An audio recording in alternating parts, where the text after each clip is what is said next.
Good afternoon again. Welcome to another episode of Spilling Tea. I am your host, Tiffany Daniels. We'll get to the JRC in a moment. First, real brief disclaimer. If you're unfamiliar with the Stop the Shocks campaign or the campaign against the troubled teen industry, all pertinent links are right there in the description box. So should you like the deep dive on either subject, you'll definitely be able to go ahead and do so.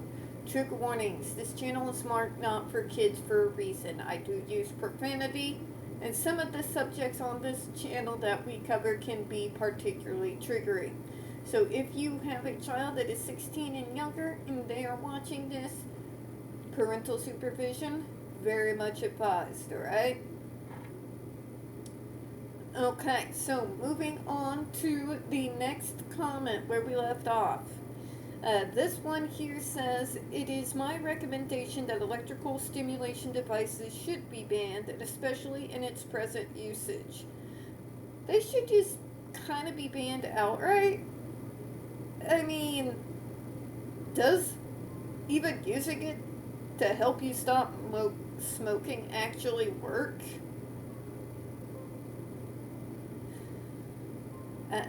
Just questions, you know.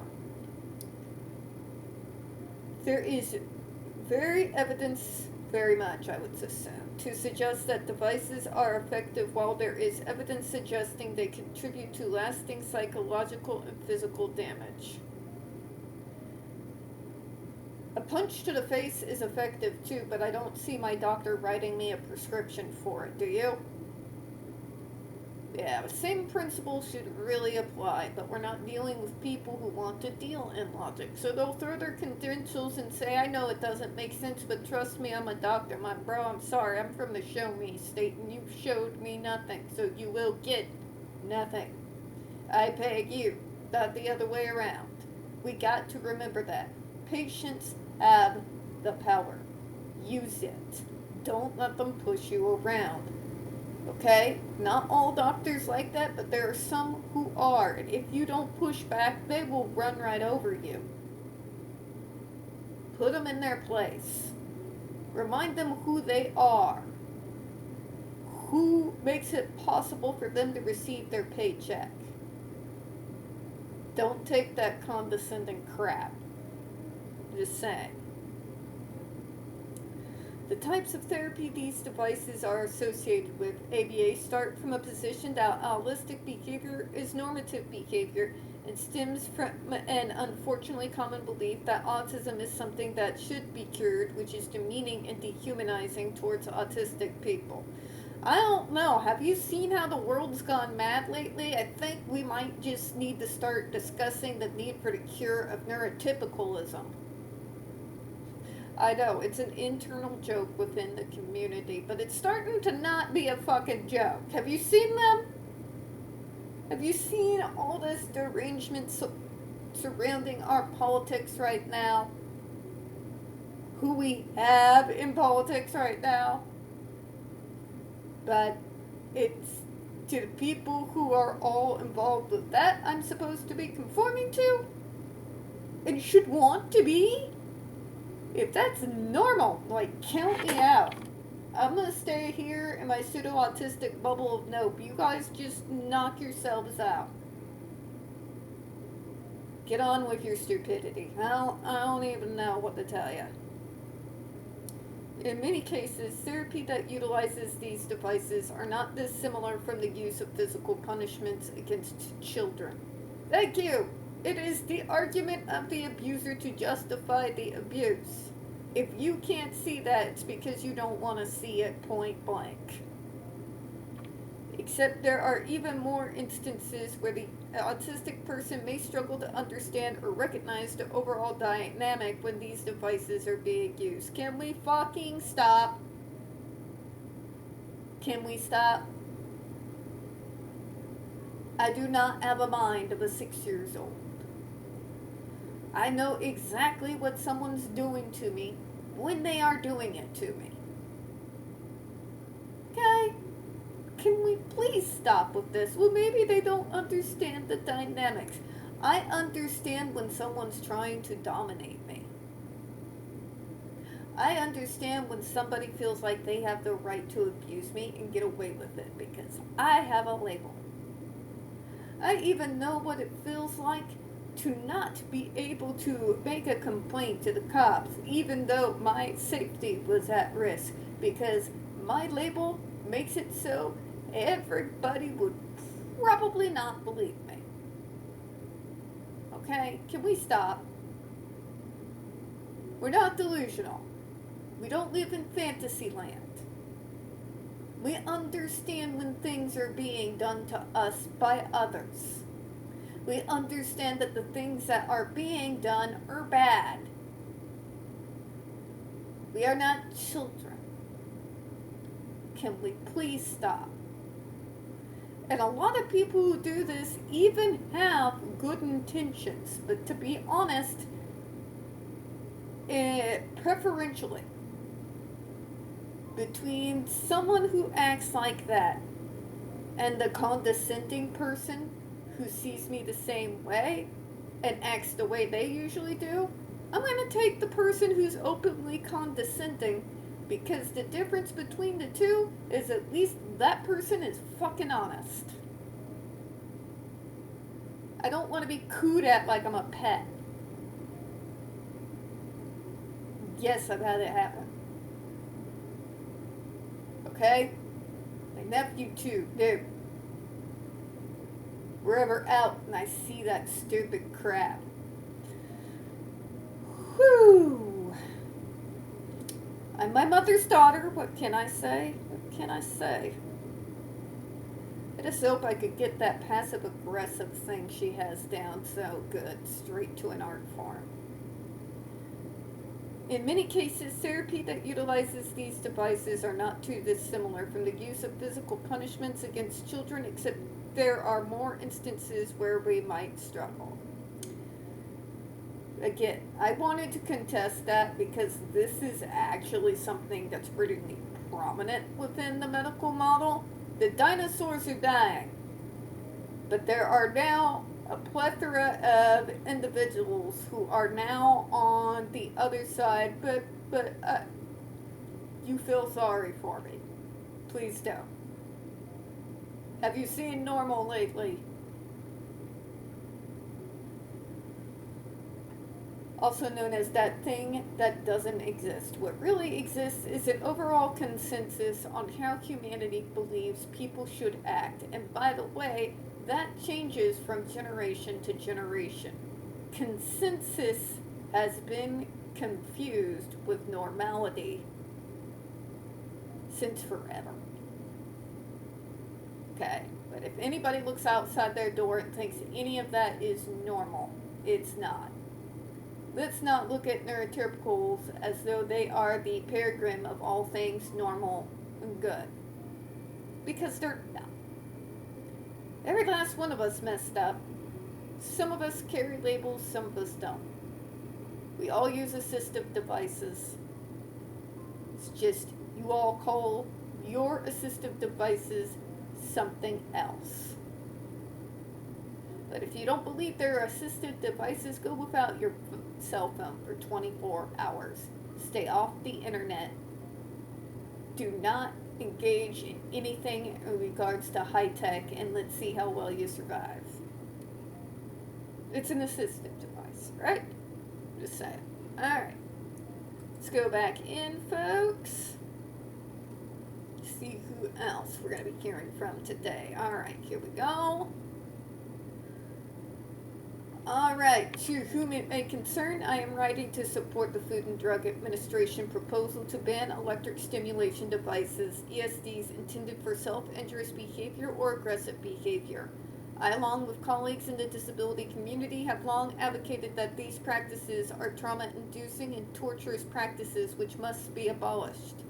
I supported the ban on ESDs that the FDA sought for in 2020 and was disappointed when the decision was vacated by the U.S. Court of Appeals for the District of Columbia Circuit, D.C. Circuit, on July the 6th, 2021.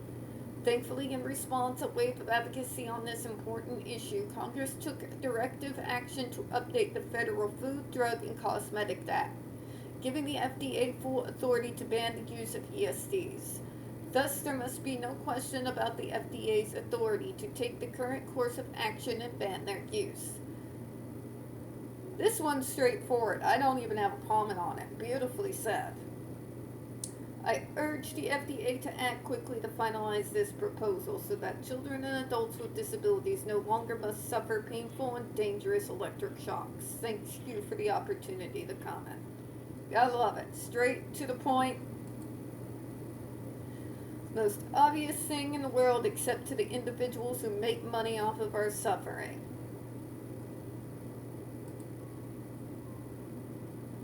Oh God, here we go again. Everybody prepare yourselves.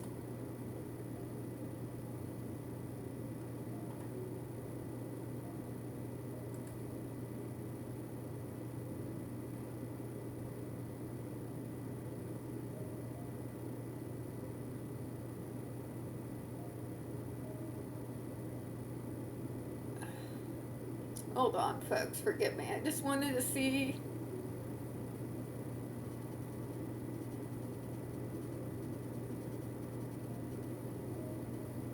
Okay, so it's kind of an epic, but it's an individual who is a professional. So, this particular Dr. Dina, not to be confused with the other confusing doctor from the last article that is actually in favor of the full ban.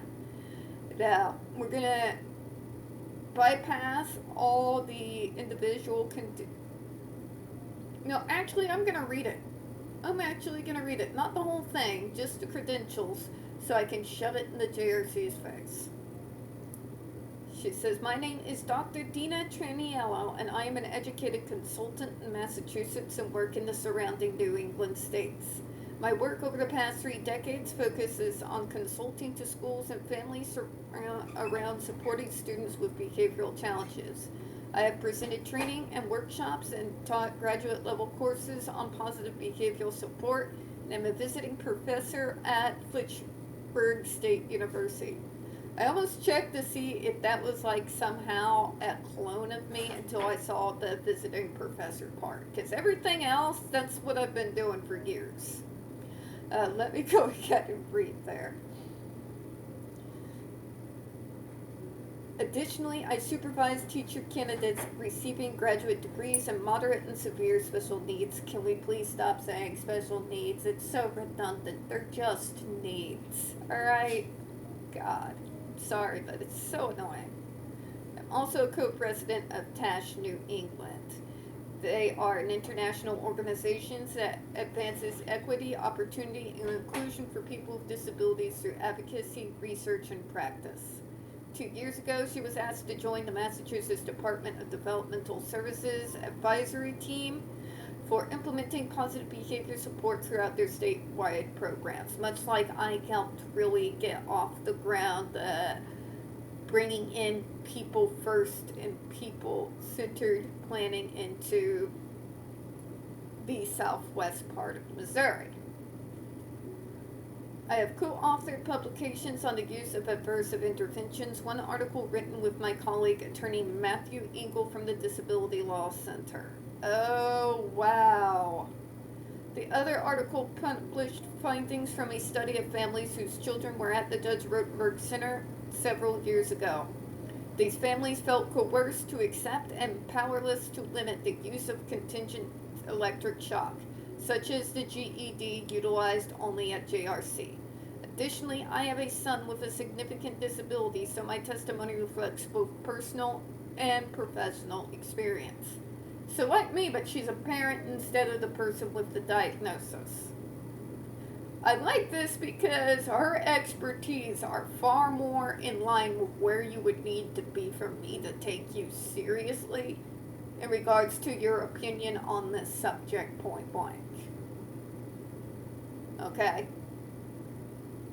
Be this or be one of us, and I'll take you seriously on this subject. Well, with that and people of logic, sense, and compassion. Now, I'm sure this has got some really good information in it, but I want to get to the other comments. So we're going to go ahead and close that out, but I did want to read it because that literally just challenges the other doctor, doesn't it? And you can see the difference too. This individual is listing their credentials as a means to introduce themselves and show their expertise in the field. The other doctor was listing what he has done as though that should make him some be-all, end-all authority on the subject whose voice should supersede everyone else's, even the survivors. Dina is not doing that. Dina has done the type of work that I have done. Our job is to listen to people. Okay? In particular, our consumers. Above everyone else. Yes. Even the parents. That's the name of the job when you're an advocate. So showing all this, individuals like this that have been a part of this movement alongside me for decades, even longer for some of them. It's nice to give you that contrast, and it's nice to show you their differences in speech, because if you look at this one here,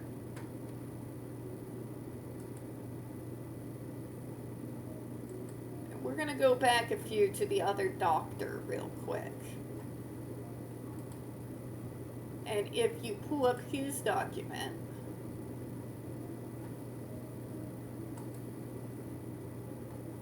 look at the difference.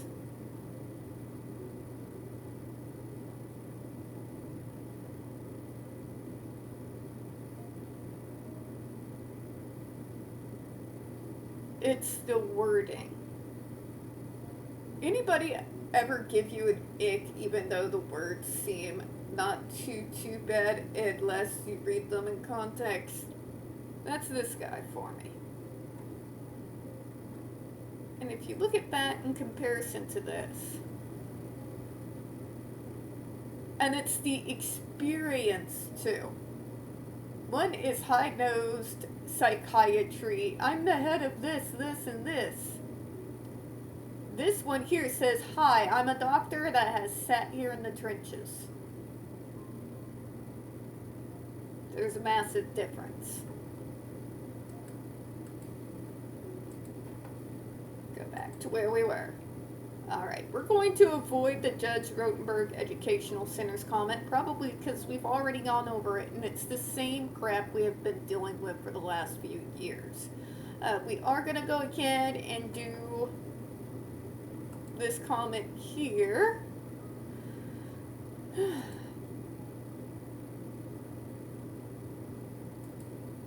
Like, when did all of a sudden everybody wanted to start writing essays? Alright, this one says electrical stimulations should be banned in the use of all disabled people. They are abusive and no more a treatment than any other form of torture is. The GED device must be banned. It's kind of an odd way to do it, but fair enough.